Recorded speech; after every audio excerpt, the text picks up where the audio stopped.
I'm just trying to figure out which one is for me, like racist, reverse racism, anti-white. I have yet to see one of them bring a black reporter to report when I'm speaking.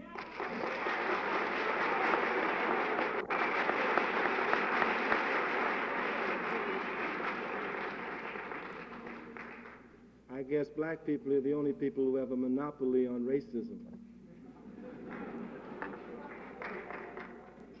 The talk tonight is an article which I wrote for the Massachusetts Quarterly Review. It deals with a number of things. It deals first theoretically with the concept of black power, and then explains it programmatically. It attacks the concept of integration as it is currently practiced. Bring it on home. It attacks the concept of integration as it is currently practiced in the country, and shows that as it is currently practiced in this country is nothing but the maintenance for white supremacy and an insidious subterfuge. It also attacks then the main exponents of the coalition theory, notably Mr. Bayard Rustin and his fellow exponents of the coalition theory, explaining that before coalitions are possible for black people in this country, there are certain prerequisites which must be accomplished, and then we deal with that. And finally, they'll be capable of doing that because the lecture is on an intellectual level.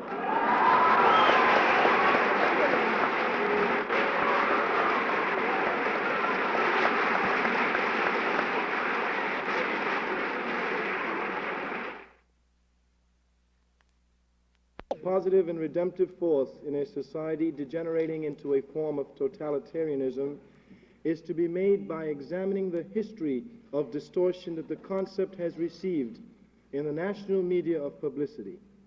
In this debate, as in everything else that affects the lives of black people are dependent on and at the discretion of forces and institutions within the white society which have little interest in representing us honestly. Our experience with the national press has been that where they've managed to escape a meretricious special interest in get-whitey sensationalism and race war mongering, individual reporters and commentators have been so conditioned by the developing racism of the society to the point where they are incapable even of objective observation and reporting of racial incidents, much less the analysis of ideas.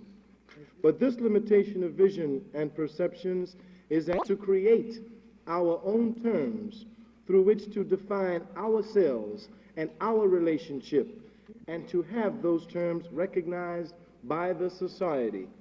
This is the first necessity of a free people, and it is the first right that any oppressor must suspend.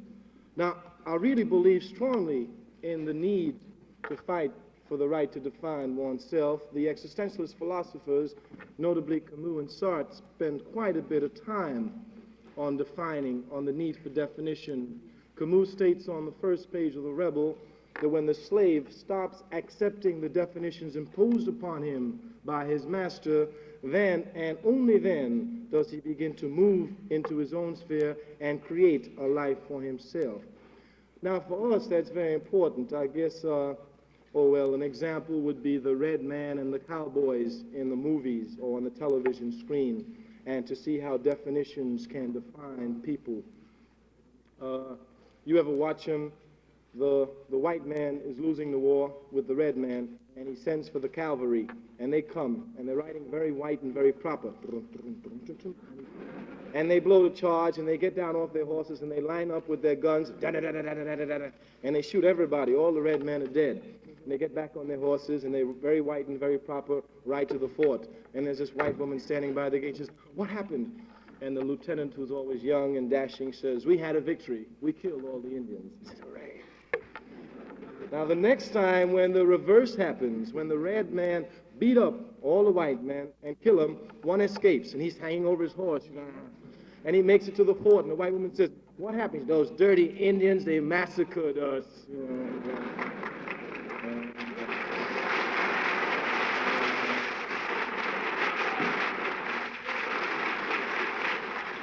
And that's very, very important, you see, because what it means is that white society can define for Indians whether or not they have a victory. And they will never have a victory, because everyone knows in a victory, you shoot people to death with guns. In a massacre, you cut them to death. And the connotation is that a victory is much more honorable than is a massacre, as it must be, because if we were going to die, we would rather be shot to death than stabbed to death. Now, yeah. I think that is the problem that the world is now rebelling against, the fact that white Western society, note I say the word society as opposed to civilization,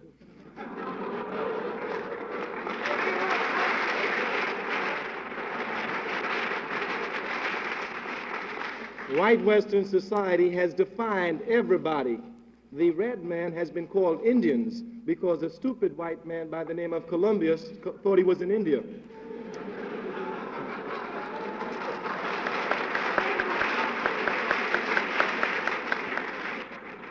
And black people have been defined as Negroes.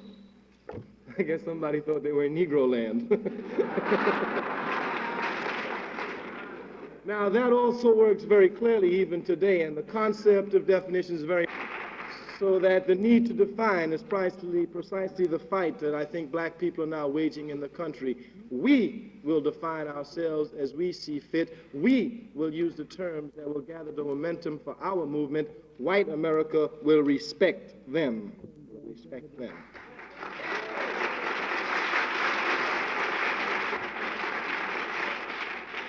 The white fathers of American racism knew this instinctively, it seems, as is indicated by the continuous record of the distortion and omission in their dealings with the red and black men.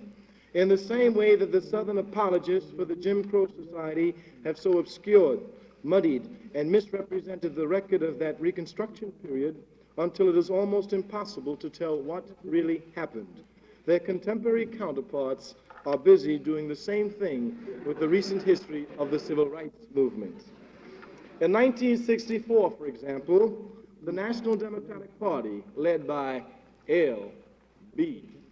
Johnson and boy wonder H.H.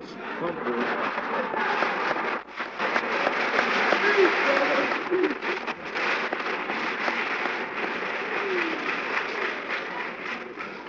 in SNCC, we call them Batman and Robin because they have a camp government. Oh, incidentally, in the black community, H.H. Humphrey is called Handkerchief Head Humphrey. And the reason why he's called that is because a handkerchief head is more obsequious and unctuous than an Uncle Tom. He's a sort of unconditional yes man. Did you, I don't know.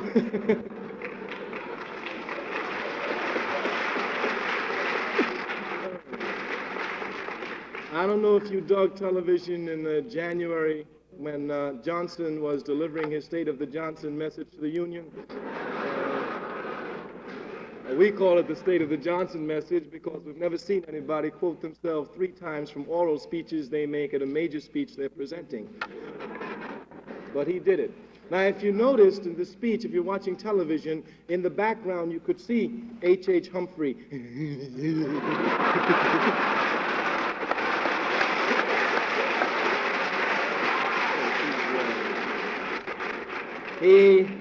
He has developed frog-like features, you know, when Johnson says jump, he says, how high, boss man? Well, anyway, these 2 cats cynically undermine the efforts of Mississippi's black population to achieve some degree of political representation.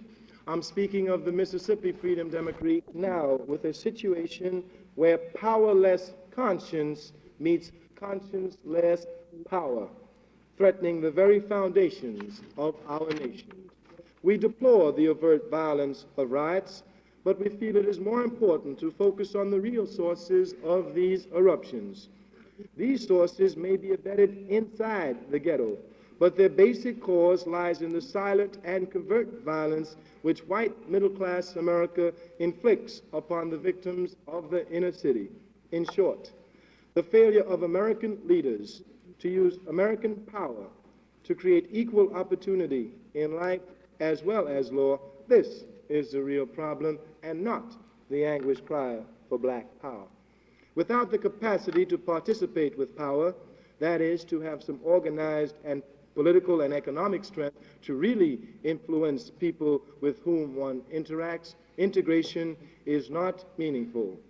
America has asked its Negro citizens to fight for opportunity as individuals, whereas at certain points in our history, what we have needed most has been opportunity for the whole group, not just for selected and approved Negroes. We must not apologize for the existence of this form of group power, for we have been oppressed as a group and not as individuals. We will not find our way out of that oppression until both we in America accept the need for Negro Americans as well as for Jews, Italians, Poles, and white Anglo-Saxons, Protestants, among others, to have and to wield group power. End of quote. Traditionally, for each new ethnic group, the route to social and political integration into America's pluralistic society has been through the organization of their own institutions with which to represent their communal needs within the larger society. Simply stated, this is what the advocates of black power are saying. The strident outcry, particularly from the liberal community, that has been evoked by this proposal can only be understood by examining the historic relation between black people and white power in this country. Blacks are defined by two forces, our blackness and our powerlessness. There have been traditionally two communities in America, the white community, which controls and defines the forms that all institutions within the society will take, and the black community, which has been excluded from participation in the power decisions that shaped the society and has traditionally been dependent upon and subservient to the white community. This has not been accidental. That used to be, baby, we're changing it. This has not been accidental. The history of every institution of this society indicates that a major concern in the ordering and structuring of the society has been the maintaining of the black community in its condition of dependence and oppression. This has not been on the level of individual acts of racism between individual whites and individual blacks, but as total acts by the white community against the black community. This fact cannot be too strongly emphasized, that racist assumptions of white superiority have been so deeply ingrained in the structure of the society that it infuses the entire functioning of that society and is so much a part of the national subconscious that it is taken for granted and is frequently not even recognized. Let me give an example of the difference between individual racism widely deplored by most segments of the society, both white and black. But when in that same city, Birmingham, Alabama, not 5, but 500 black babies die each year because of lack of proper food, shelter, and medical facilities, and thousands more are destroyed and maimed physically, emotionally, and intellectually because of conditions of poverty and deprivation in the ghetto, that is a function of institutionalized racism.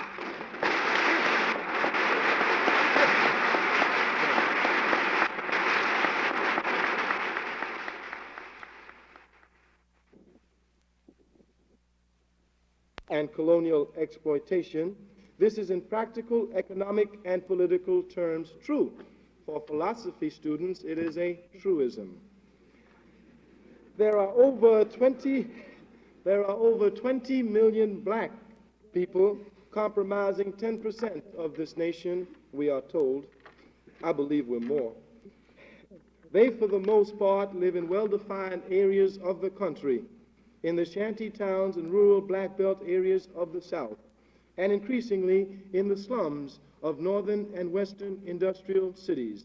If one goes into any black community, whether it be Jackson, Mississippi, Cambridge, Massachusetts, or Houston, Texas, one will find that the same combination of political, economic, and social forces are at work.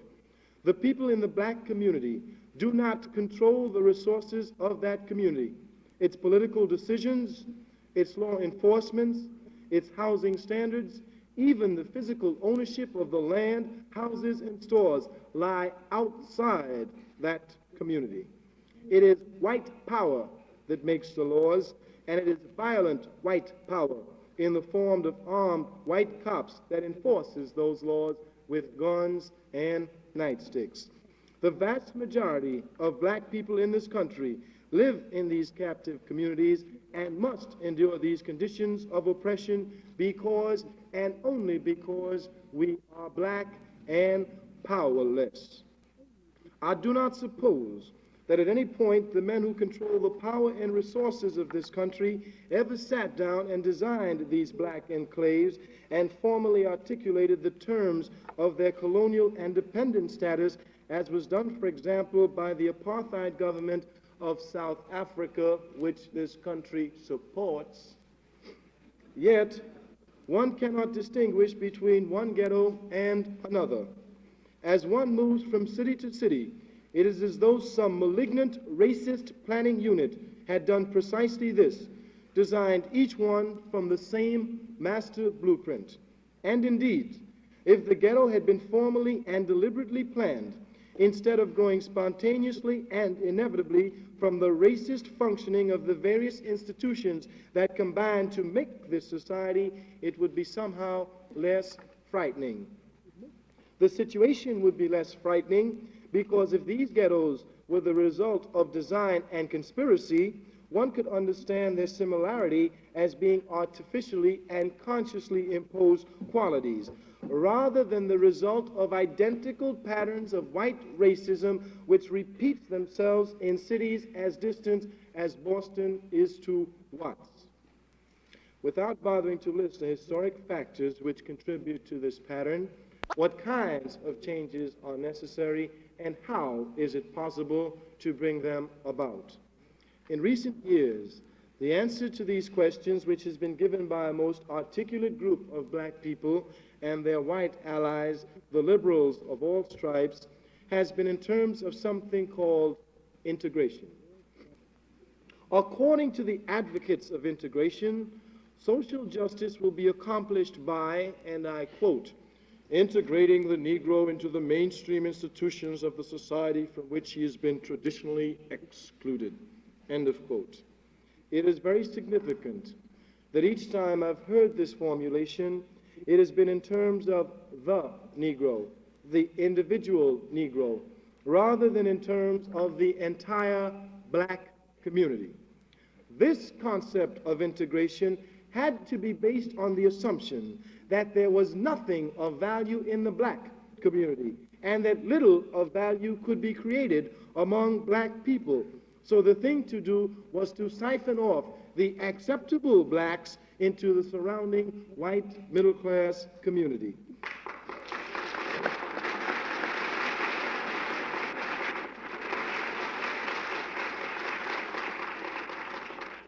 Thus, the goal of the movement for integration was simply to loosen up the restrictions barring the entries of black people into the white community, goals around which the struggle took place, such as public accommodations, open housing, job opportunity on the executive level, are quite simply middle-class goals articulated by a tiny group of black people who had middle-class aspirations. Now, I do believe that the editorial twins really had something to do with that, because in 1960, they were again interpreting our movement for us, as they continue to do even to this day. But, for example, I would remember when I was in Alabama specifically, I would look at television at 5:30, and here would be Huntley and Brinkley, and they'd say, black people today were marching in the streets of Selma, Alabama. They were beaten by Jim Clark. They were ridden over by his horses. They were shot at. They were driven down the road. They were prodded with cattle prods, but they were marching to integrate.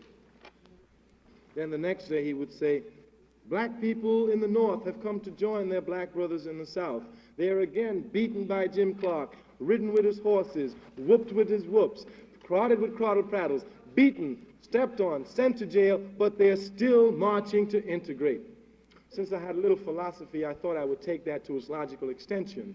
And I said, what he's telling me is that I left New York to come to Alabama to sit next to Jim Clark's daughter, his sister, or his mama, you know.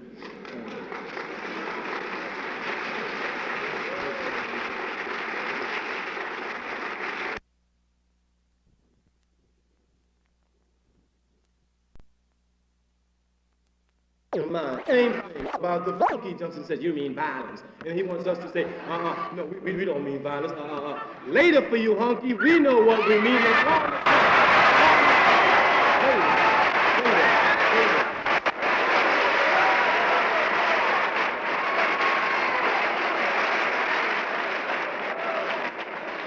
We must be and we will be masters of our own terms. Honky will listen to what we say it means and keep his mouth shut about it.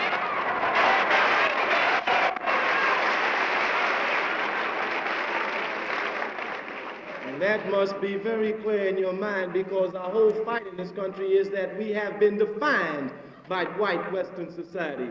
They define us as Negroes. I guess that's because we came from Negro land, huh?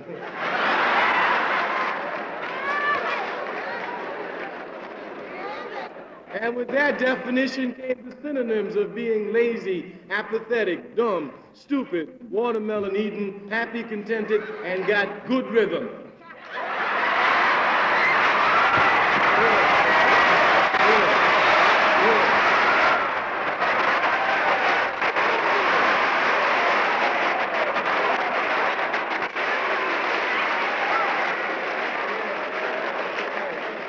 And so we've been unable to break out of that definition bag. But today we're saying that we are black, beautiful, intelligent, and aggressive.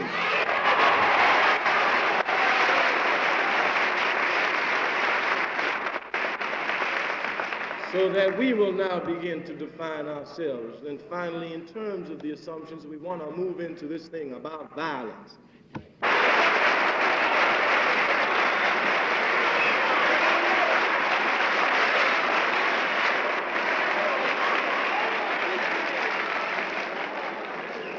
Unless they're saying to us that the only way that you can have civilization is to have violence with you. And what has happened is that white America, because she's been able to define us, has told several lies about us. Now, she's told those lies so long that she believes them herself.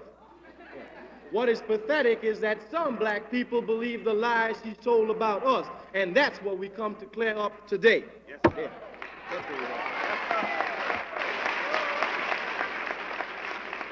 We want to say that America has told several lies about black people. The first lie she said was that we are lazy people. Are you hip to that? We were in Africa. She came to Africa and stole us to do her work for us, and she gonna call us lazy.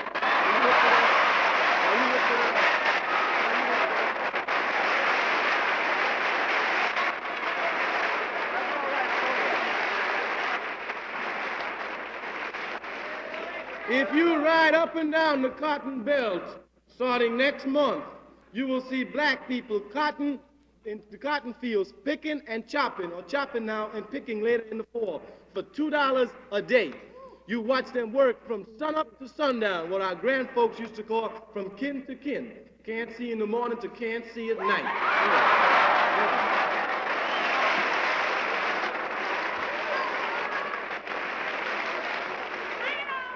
You will see us working hard. Look around, you'll see white folks sitting on the porches sipping scotch, and they've got the nerve to call us lazy.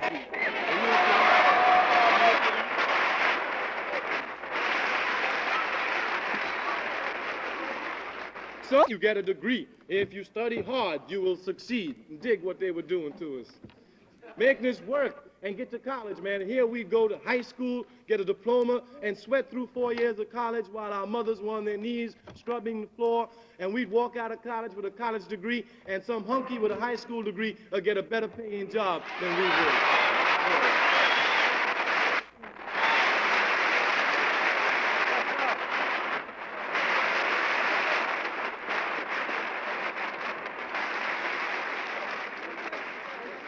So that it's clear that that has nothing to do with it. But worse than that, the education that they gave us was riddled with racism, just through and through, so that we ourselves couldn't even see ourselves projected. All the books they gave us was it? Tom, Dick, and Jane. Tom was white, Dick was white, Jane was white. Even their dog Spot was white.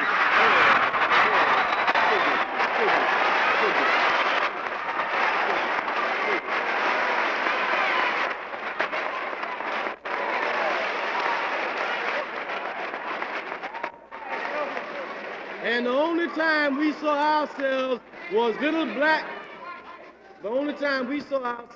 little black Sambo on the last page eating watermelon.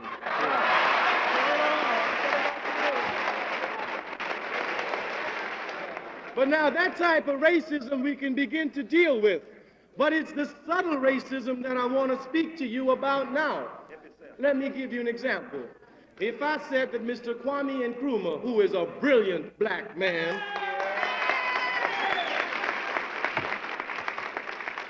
wish the CIA would leave him alone, let him run his country. But if I said to you that Mr. Nkrumah discovered England in 1962, you would laugh in my face. But now, if we...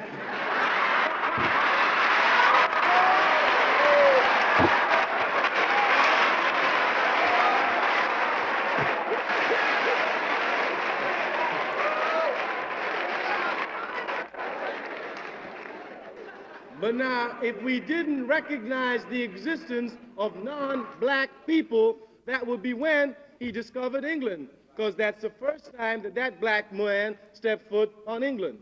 Now, if I said to you that Christopher Columbus discovered America in 1492, you would give me an A, right? Columbus did not discover America.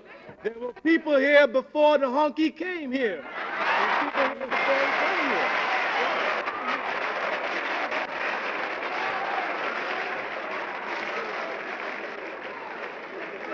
But because white Western society never recognizing the existence of anybody but themselves, nobody was anybody until they discovered you. Yeah.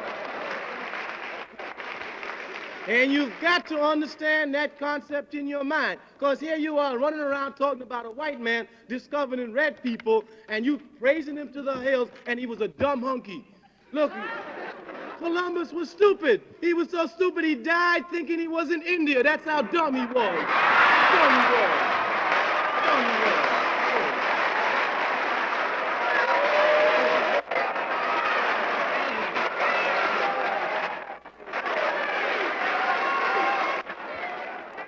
Parents, you won't tell your daughters to be sure to marry a light-skinned Negro with straight hair. That's a hair natural and she's out of sight. We ask people, where your grandmother from? Houston. Where your great-grandmother from? Houston. And your great-great-grandmother?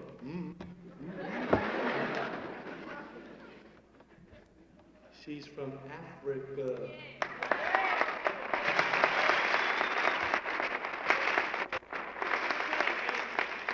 It spells capital A-F-R-I-C-A. Africa! Yeah. But you are ashamed of Africa because white people have defined Africa as a land full of savages. That's right. Yeah, and you don't want to be part of the savages. So your minds are so riddled that on Saturdays we went to the movies and we watched Tarzan and identified with Tarzan rather than with our black brothers. Yeah. Here we were identifying. You ought to concentrate all your efforts on that program to make sure it's top rate. And then you ought to make sure that all of the other courses that you have begin to include the truth about black men, starting with the fact that the...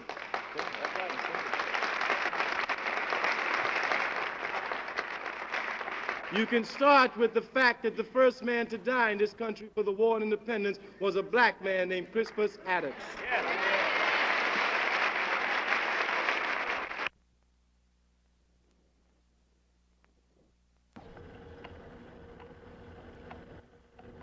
Test, test, test, test, test.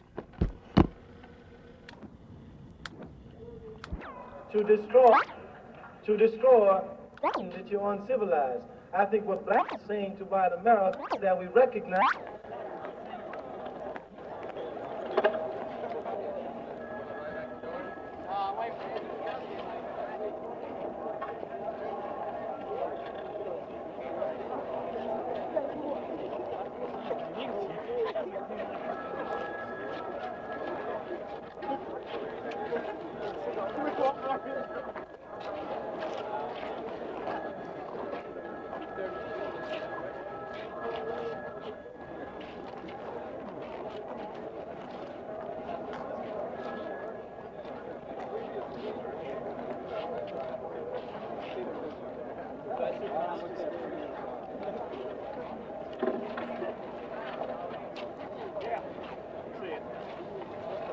Is that Harmon down there?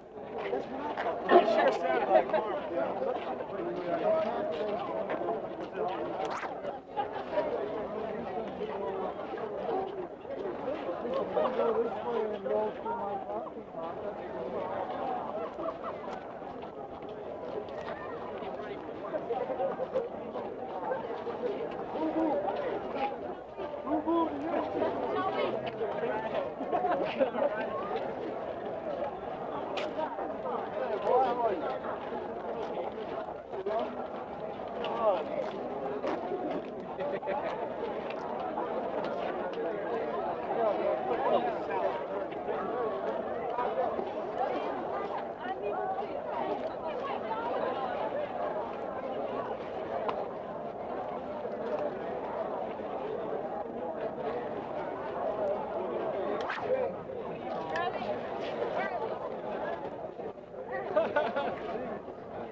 Sorry about it.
We're going to organize black folk to take 25% of the political structure of the city.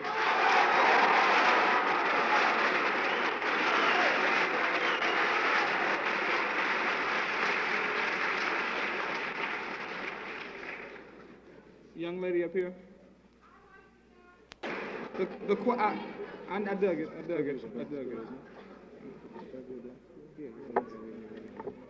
The question was, what do we plan to do about country schools like Prairie View A&M College? Well, we're moving now on the black college campuses to do a number of things. Number one, we want to radicalize the black college campuses in this country.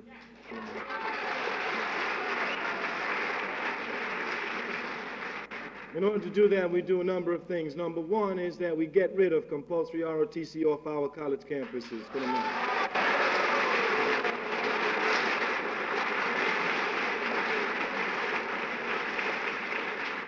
Secondly, we're going to establish a base of student power where black students will have the right to invite anybody they want to invite to speak on their campuses.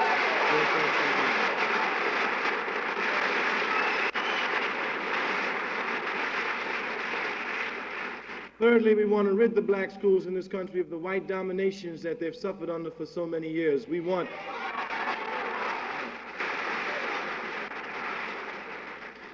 Swahili incorporated as a language.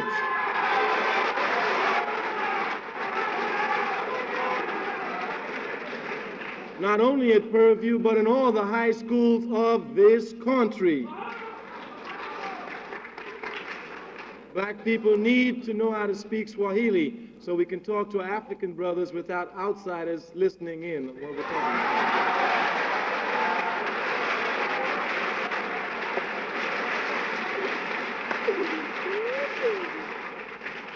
We want to incorporate a concept of the teaching of Eastern society with Western society as opposed to the teaching of Western civilization. Yeah. Oh, I'm sorry, we never publicly attack any black man. We've been doing that too long.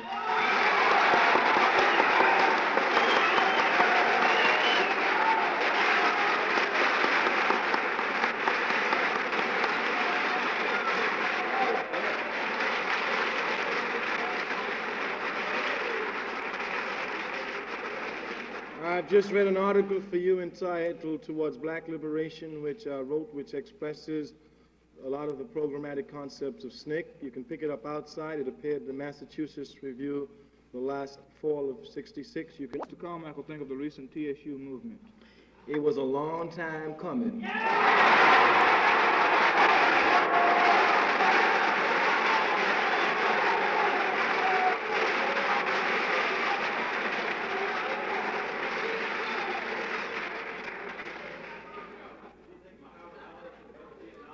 The question is, does Stokely Carmichael think that Muhammad Ali should go to Vietnam? I want to tell you that Mr. Muhammad Ali is the greatest.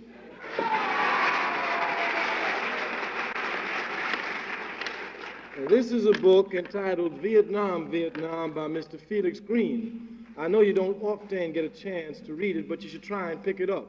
I want to read you 2 quotes from it because the hunkies can't prove nothing. Nothing. So that until I am found guilty of that crime, you would say that I'm innocent. So to waste my time defending it is to get caught up in idle prattle and certainly intellectual masturbation. We have much more important things to do.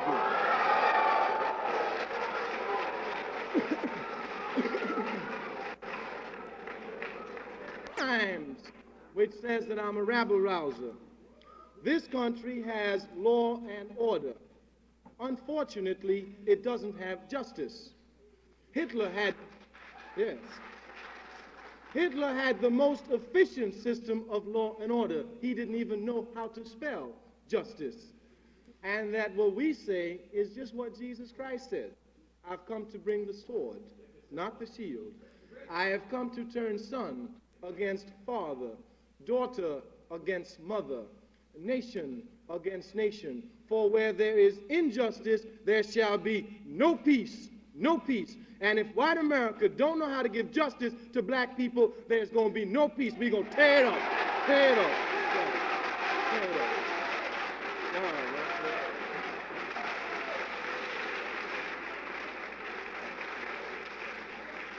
So as a rabble-rouser, I stand guilty. And until there is oppression of black people, I will continue to rabble-rouse until there's no breath left in my body.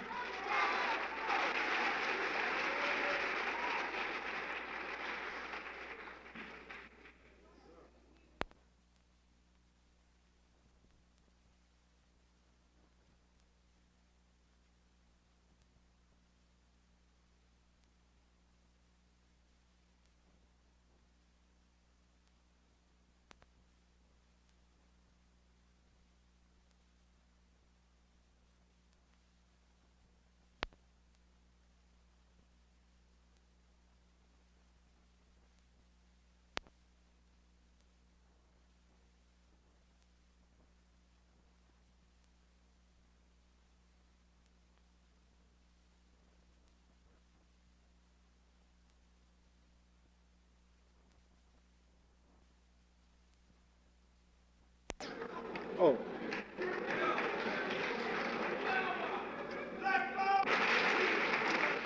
So that is clear that one is talking about self-defense. In SNCC, we say very clearly, if a white man tries to shoot you, kill him before God gets the news, period.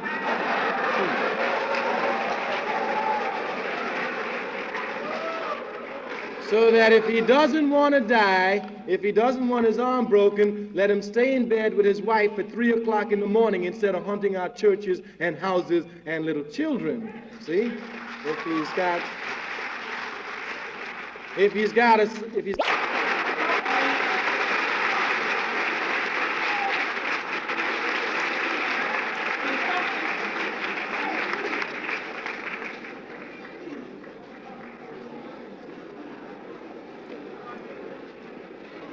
Ronald Brown and Adele Goudreau, please meet me on stage immediately, please.